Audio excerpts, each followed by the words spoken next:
So ayan mga paps, good afternoon sa inyo. Nandito ngayon tayo sa SM Baliwag. At nag-ano muna ako, rest day.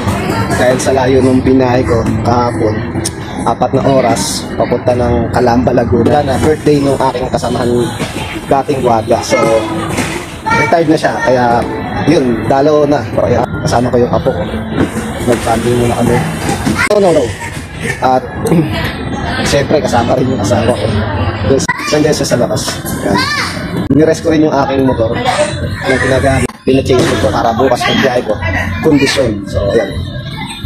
Ayun mga paps, ingat tayo sa biyahe dahil sobrang traffic na yun. Pasukan. At mainit ang pad. Ingat tayo sa biyahe.